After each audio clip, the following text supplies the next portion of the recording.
What's up sa inyo mga sangkay? For today's video ay magpa-practice tayong magpalipad ng drone. Kasi marami na kasing beses na bumabangga, baka masira. Hirap pala magpalipad ng drone mga sangkay. Akala ko mabilis lang. Akala ko gaganon-ganon lang ng remote control tapos na. Hindi pala. Kailangan palang mag-practice din mga sangkay. Tara, i-assemble natin para makapag-practice tayo. Day 1 po ng pagpapractice mga sangkay. Unang gagawin mga sangkay ay bubuksan natin muna ito.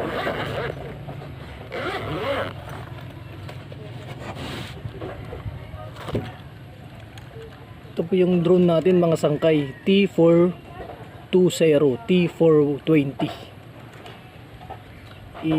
Ano po natin yung niya.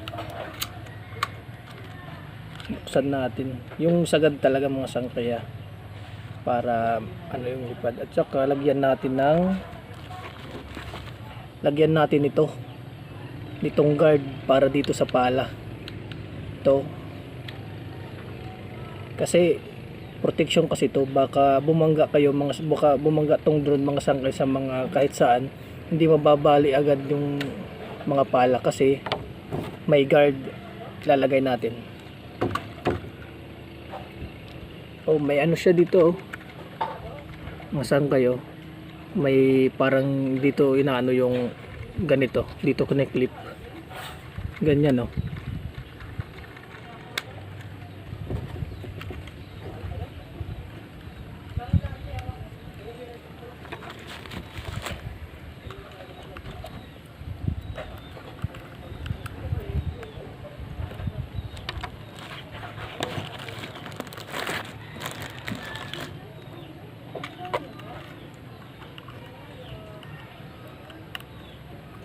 yan ganito na yung magiging itsura niya mga sangkay. Pagkatapos ilagay natin yung battery. Dapat mga sangkay yung pagkakalagay nyo ng battery dapat sagad para di mahulog pag nasa ere na. Yan clip. Yung pagpapalipad naman ito mga sangkay, inaano lang ito, i-on lang dito yung switch sa drone.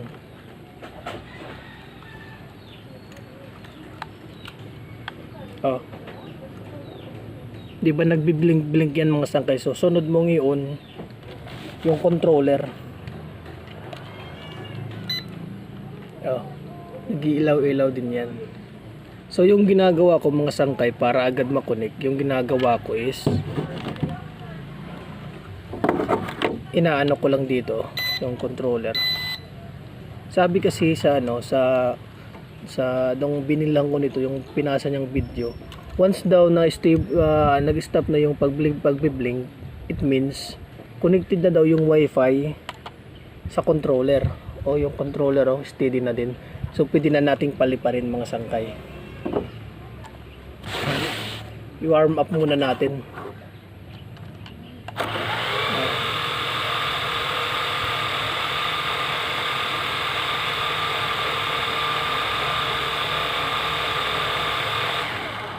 Isa pa.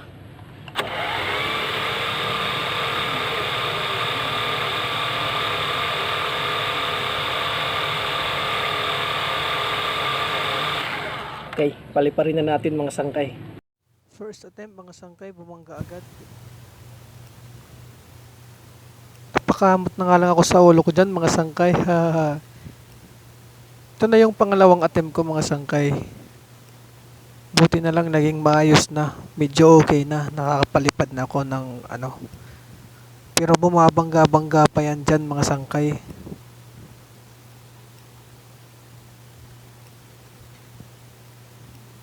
Di ko tatantanan na drone na to hanggang di ako matuto.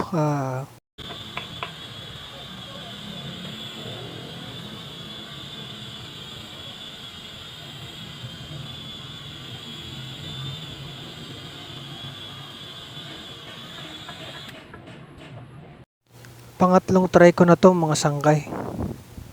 Dito medyo okay na.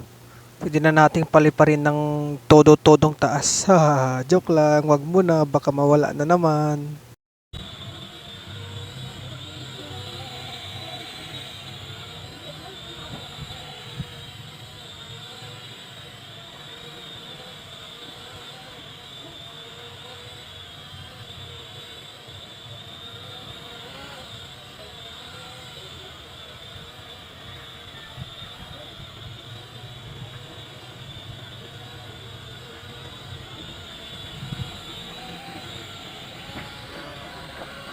Pinagpawisan ako mga sangkay. Grabe. Mahirap palang paanda rin to. Kala ko mabilis lang. Naliligo na ako sa pawis mga sangkay. Bukas ulit.